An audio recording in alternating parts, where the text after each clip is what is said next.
नमस्कार. श्रवणानंद उपक्रमांतर्गत आपण ऐकतो आहोत राजीव पटेल लिखित लोकनाथ. चला आपण घरी निघू, अल्प विचार करून शेठजी म्हणाले.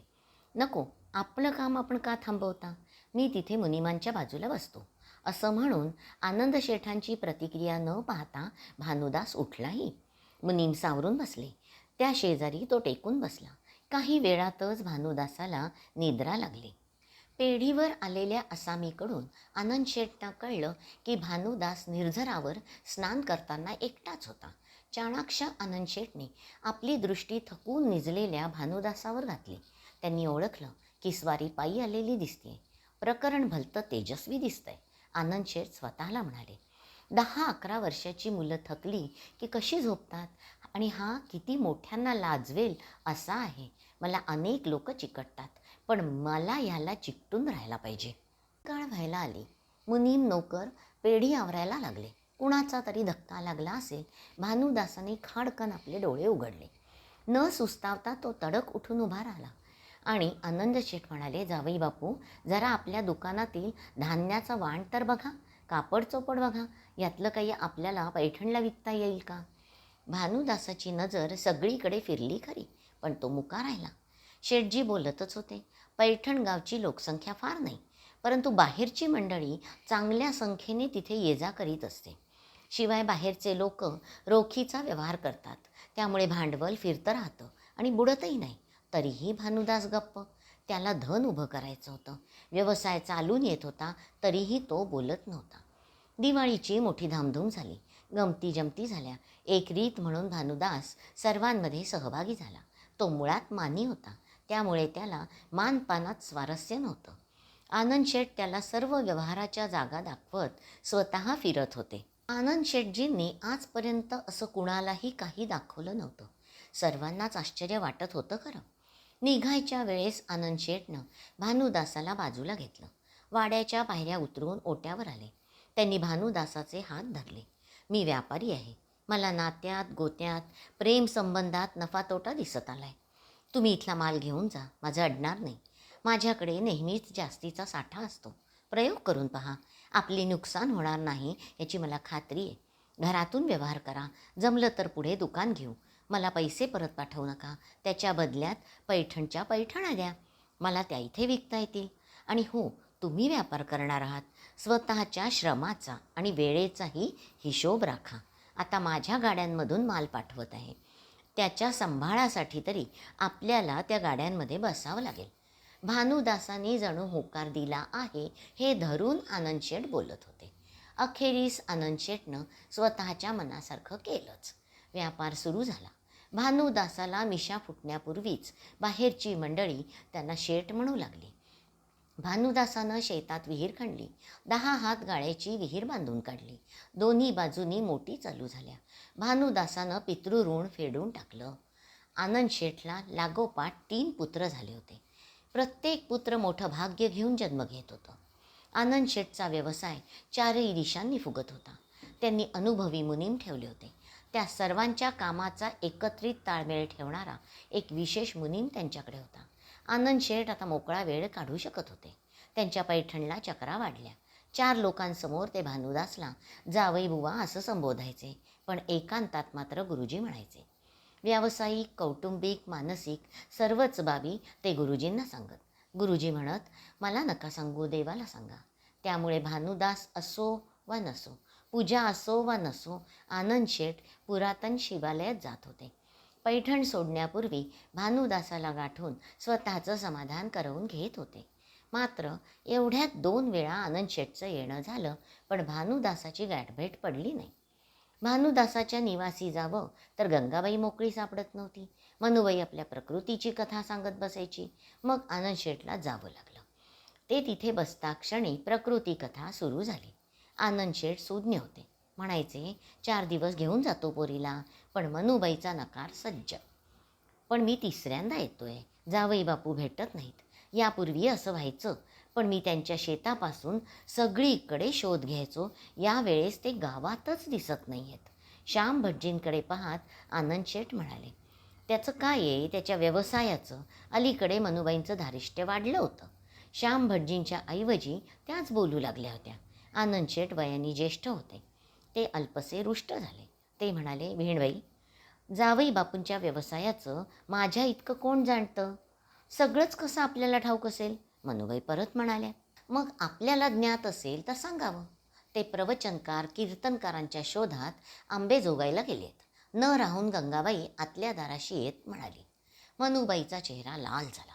आनंद शेठला पुढचं काही सांगावंच लागलं नाही. श्याम भटजींकडे पाहत म्हणाले, "हे तर उत्तम कार्य घेतलं जावई बापूंनी. आम्ही व्यवसाय बरोबर करतो, आता देवकार्य बरोबर करू. जावई बापू येईपर्यंत मी पैठणमध्येच थांबतोय." "ते इथे थांबावं," श्याम भटजी विनयानं म्हणाले. "छे छे, मुलीकडे का कुणी थांबतं?" मनुबाईंकडे पाहत आनंद शेठ म्हणाले. मग गंगाबाईंकडे पाहत म्हणाले, "वा बाळ, ब्राह्मण स्त्रीच्या मर्यादा सांभाळत जी पतीच्या कार्याला हातभार लावते ती पत्नी. तिला पतीच्या व्यवसायापासून सामाजिक कार्यापर्यंतची सर्व जाण असली पाहिजे. संसाराच्या कामासाठी माणसं मिळतात, त्या निमित्तानं त्यांचं घरही चालतं. स्वयंपाकासाठी आणि सासूबाईंच्या सेवेसाठी दिवसभराची बाई ठेव. आणि हो, तू सांग भानुदासांना आणि मीही सांगेन. काय श्याम गुरुजी, माणसानं कामाप्रमाणे आणि काळाप्रमाणे बदललं पाहिजे." श्याम भटजींना आनंद शेठचा वकूप ठाऊक होता. त्यांनी मान होकारार्थी हलवण्याशिवाय पर्याय नव्हता. आनंद शेठ निघून गेले. ते गाव पाटलाला घेऊन गावात फिरत राहिले. मधल्या वेळात तुटक तुटक माहिती घेत आनंद शेठजींच्या मस्तकात एक गुप्त हकीकत ठाण मांडून बसली होती. त्यांचा चुलत बंधू आपल्या भगिनीला भेटायला आला होता. दुपारची वेळ होती. गुरुजी मागच्या दारी होते. दाराची कडी 2-3दा वाजली. कुणी उठत नाही म्हणत कणत कणत मनुबाईंनी कवाड उघडलं. तिचा थंडी भरल्यासारखा देह कापल्या आवाजातलं बोलणं ऐकून भावाला वेदना झाल्या. श्याम भटजींशी तुसडं बोलून तो परत निघाला. "आमच्या 3 चुलत्यांच्या 9 भावामधली ही एकमेव बहीण, हिला श्यामराव छळतोय. कशी होऊन गेली आमची मनुताई." दात ओठ खात तो गावी परतला. सगळ्या भावांची एकांतात बैठक झाली. हा श्यामराव आपल्या मनूच्या शब्दाने हल्ला पाहिजे या निर्णयावर सर्व आले आणि दोघा धाकट्यांनी विडा उचलला. पैठणपासून 5 कोसावर एका जुन्या स्मशानाजवळ कुंदाबाबा राहत होता. निष्पर्ण वृक्षांच्या दाटीत त्याचं झोपडी वजा घर होतं. कुठेही पक्ष्यांचा वावर नव्हता. काही बोकड बांधलेले, बऱ्याचशा रानकोंबड्या जाळीत डांबलेल्या होत्या. काही ग्रामीण कोंबड्या आणि बदकं इतस्ततः फिरत होती. घरात अंगणात हवनासाठी अग्निकुंड होती. सरपण गोवऱ्या हाडं पडली होती. 2-3 उघडी गचाळ दाढी वाढलेली माणसं त्यांच्या त्यांच्या विहित कामात मग्न होती. कुंदाबाबा 50शीचा तांत्रिक होता. तो आपल्या काळ्या वेटक्या वस्त्रात स्वतःच्या देहाला गुंडाळून घोरत पडला होता. सांज ढळत होती. उठायची लक्षणं नव्हती. तो जेव्हा जागेल तेव्हा दिवे लागण्याचा तिथे कायदा होता. मनुबाईंचा एक सख्खा आणि एक चुलत. दुपारपासून ते दोघे भाऊ तिथं बसले होते. ब्राह्मणाची पोरं ती. स्मशानात खाऊ पिऊ नये हे ज्ञान असल्याने चुळबुळ करण्याशिवाय काहीही करू शकत नव्हते. बरं, अंधारून आलं होतं.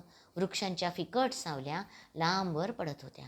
दूरवरचे पैठणचे मिणमिणते दिवे दिसत होते.